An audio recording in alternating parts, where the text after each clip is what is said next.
कि इन 3.5 साल के राज में कांग्रेस ने ऐसा कोई वर्ग नहीं छोड़ा जो इससे दुखी ना हो। और सबसे ज्यादा अगर पीड़ा झेलने का काम किया है तो एक महिला वर्ग ने किया है। आज 4 साल की बच्ची से लेकर 100 साल की महिला तक इस कांग्रेस के राज में सुरक्षित नहीं है। आज इससे ज्यादा बड़ा पीड़ादायक विषय क्या हो सकता है? आज किसान की बात कर ले, आज युवा की बात कर ले, और जहां तक बेरोजगारों को नौकरी देने का काम है, इतने सारे एग्जाम यहाँ पर कंडक्ट हुए, इतने सारे एग्जाम जब हुए हैं तो यहाँ पर अधिकारियों की क्या बात की? बड़े बड़े अधिकारी, आपके आईएएस आईपीएस अधिकारी भ्रष्टाचार में लिप्त है, आपके बड़े बड़े नेता इन घोटालों में लिप्त हैं। आपकी ये पूरी सरकार, कांग्रेस की ये पूरी सरकार निकम्मी और नकारा सरकार है। इसने इन 3.5 साल के कार्यकाल में सिर्फ और सिर्फ सोने का काम किया है। या सिर्फ दिल्ली राज, जहां पर दिल्ली में जाकर आपने उस मैडम को मनाने का काम किया, जहां पर आपने गहलोत जी का आधा समय एक पैर दिल्ली में और एक यहाँ पर राजस्थान में रहा। कभी सचिन जी जाते हैं, सचिन जी आते हैं तो गहलोत जी जाते हैं। कभी चिंतन शिविर आयोजित होते हैं, यहाँ पर बच्चों को बसों में जगह नहीं मिलती है। ऐसे ऐसे हादसे एग्जाम के दौरान हुए हैं जिन बच्चों को अपनी जान देकर अपनी जान गंवानी पड़ी, और ये लोग लग्जरी बस में घूम रहे हैं। करोड़ों करोड़ों के 5 स्टार होटल इन्होंने बुक कर कर चिंतन शिविर किया, और चिंतन में क्या विषय निकाला कि पप्पू को ही फिर से अध्यक्ष बनाया जाए। ये इस कांग्रेस का राज है। इसलिए मैं आपसे निवेदन करना चाहूंगी कि जिस जोश के साथ आज सब आप यहाँ पर इकट्ठे हुए हैं, इस जोश को बरकरार रखना है। 1.5 साल इस जोश को बरकरार रखकर जनता के बीच में आपको गांव-गांव ढाणी जाना है। और जो कांग्रेस सरकार के राज में निकम्मी और नकारा सरकार, जो सोई हुई सरकार है, इसकी सारी कुरीतियों को आपको जनता के बीच में लेकर जाना है। इसी निवेदन के साथ आज हमारी ये भाजपा का पूरा परिवार, आप सब हम यहाँ पर इस कांग्रेस के खिलाफ इकट्ठा हुए हैं। इसी निवेदन के साथ मैं बदलाव के ऊपर, क्योंकि भाषण आपने बहुत सुने, बहुत मैटर हो चुके, सिर्फ एक छोटी सी एक मुहावरा सुनाऊंगी, एक कहानी सुनाऊंगी। क्योंकि ये जो राजस्थान की जनता, हमने पढ़ा, अंधेर नगरी चौपट राजा, टकाशेर बाजी टकाशेर खाजा, ये इस राजस्थान में चरितार्थ हो रहा है।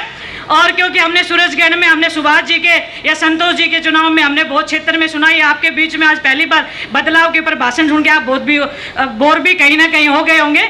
बदलाव के लिए दो कहावत बस, कि 2 सहेलियां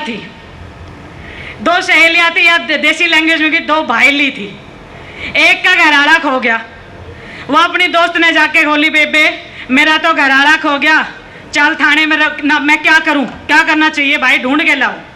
तो उसकी दोस्त ने कहा, भाई ऐसे नहीं ढूंढा जाता घराड़ा, पहले उसके लिए थाने में जाना पड़ता है, रिपोर्ट लिखवानी पड़ती है, उसका हुलिया बताना पड़ता है, तब आगे का काम विभाग करता है, तो पुलिस ढूंढ कर लाती है।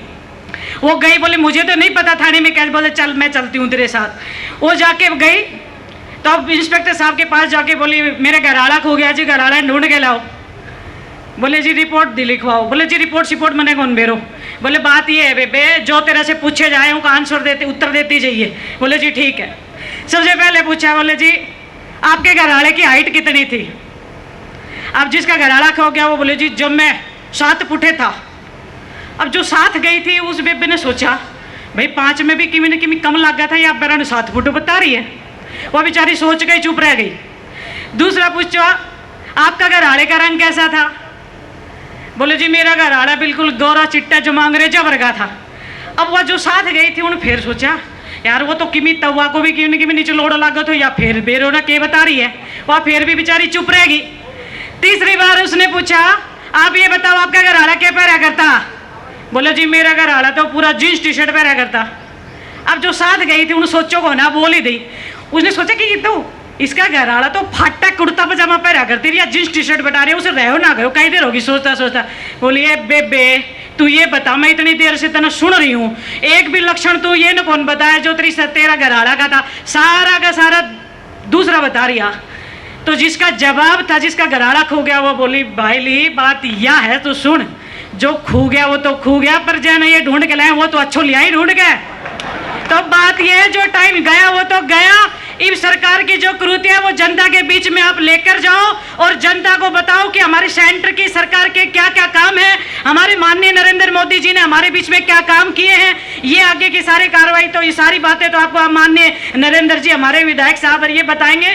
हम आपके बीच में आए, आपने हमें मान सम्मान दिया, इसके लिए बहुत बहुत धन्यवाद। भारतीय जनता पार्टी धन्यवाद। जय हिंद, जय भारत।